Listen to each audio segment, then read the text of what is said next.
असहयोग आंदोलन। अब तक गांधी जी सरकार के समक्ष अपनी मांगों को शांतिपूर्वक ढंग से रखते आए थे। उन्हें विश्वास था कि देर सवेर उन पर अवश्य विचार किया जाएगा।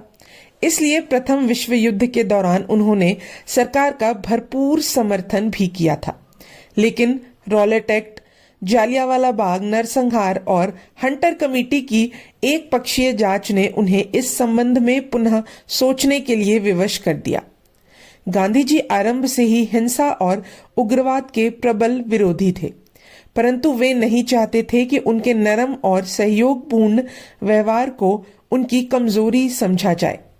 सत्याग्रह और अहिंसा के बल पर वे सरकार के समक्ष अपने पक्ष को मजबूती के साथ रखना चाहते थे।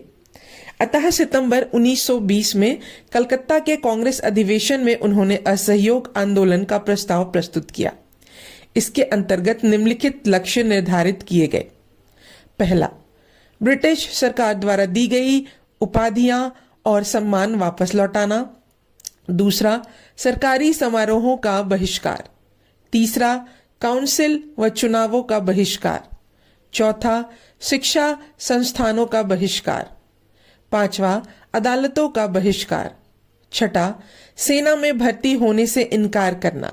सातवां, विदेशी कपड़ों का बहिष्कार। और आठवां, शराब की दुकानों पर धरना देना। आंदोलन को देश के कोने कोने तक पहुंचाने के लिए गांधी जी ने विभिन्न स्थानों की यात्राएं कर सभाएं आयोजित की तथा लोगों को जागरूक भी किया। सन 1921 में सरोजिनी नायडू भी विदेशी दौरे को समाप्त कर भारत लौट आई और आंदोलन से जुड़ गई। सभाओं में लोगों को संबोधित करते हुए वे गरजती थी, यह मातृभूमि हमारी जननी है और हम इसके वीर सपूत हैं। परंतु अंग्रेजों के अत्याचारों ने इसके आंचल को दागदार कर दिया है। पराधीनता की बेड़ियों में जकड़ी भारत माता निरही आंखों से हमारी ओर देख रही है। हमें प्राणों की आहुति देकर भी इसकी रक्षा करनी है।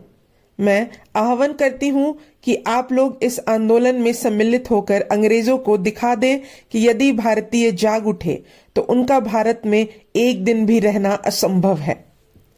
सरोजनी के ज्वलंत भाषणों का प्रभाव इतना गहरा था कि देखते ही देखते आंदोलन ने व्यापक रूप ले लिया।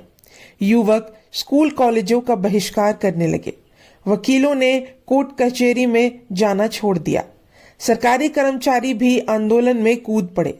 जगह जगह पर विदेशी कपड़ों और वस्तुओं की होली जलाई गई। शराब की दुकानें बंद करवाने के लिए महिलाएं उनके आगे धरना देने लगी। आंदोलन का समर्थन करते हुए सफाई कर्मचारियों, नौकरों, धोबियों आदि ने भी अंग्रेजों के घरों में कार्य करने से मना कर दिया। शीघ्र ही सरकारी तंत्र पर आंदोलन का प्रभाव पड़ने लगा। सरकारी कामकाज ठप हो गए।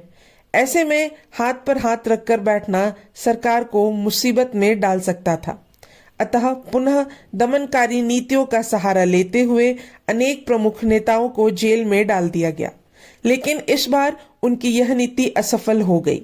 लोग सहर्ष जेल जाने लगे। स्थिति इतनी बदतर हो गई कि जेलों में बंदियों को रखने का स्थान कम पड़ने लगा। चौरा चौरी में हिंसा। हिंदू मुस्लिम सहित सभी धर्मों के लोग आंदोलन से जुड़ गए थे। उनकी यह एकजुटता देखकर सरकार का हौसला पस्त हुआ जा रहा था। लेकिन ऐसे में घटित एक घटना ने सारा दृश्य बदल दिया।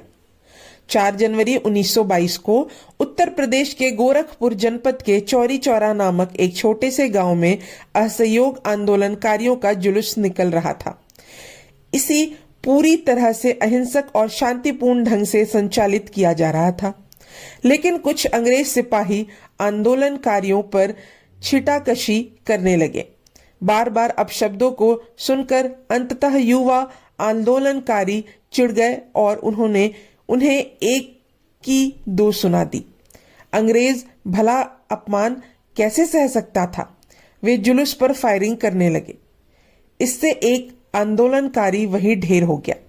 सहनशीलता की सीमा टूट चुकी थी। आंदोलनकारी भड़क उठे। दोनों पक्षों में कुछ देर तक संघर्ष चलता रहा। संख्या में कम होने के कारण सिपाहियों का पक्ष धीरे धीरे कमजोर पड़ने लगा। अंततः जान बचाकर वे चौकी में जा छिपे, परंतु आंदोलनकारियों को शांत करना असंभव था। उन्होंने चौकी की आग लगा दी, जिसमें कुछ सिपाही जीवित ही जल गए।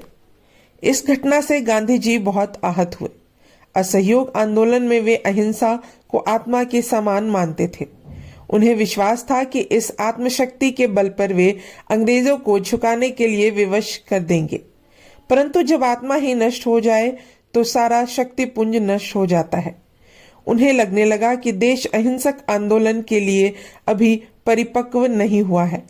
अतः उन्होंने असहयोग आंदोलन समाप्त करने की घोषणा कर दी। आंदोलन अब चरम पर था और अपेक्षित परिणाम प्राप्त होने की संभावनाएं प्रबल हो रही थी। उस समय एक छोटी सी घटना के कारण आंदोलन को स्थगित करना कई नेताओं को अखर रहा था।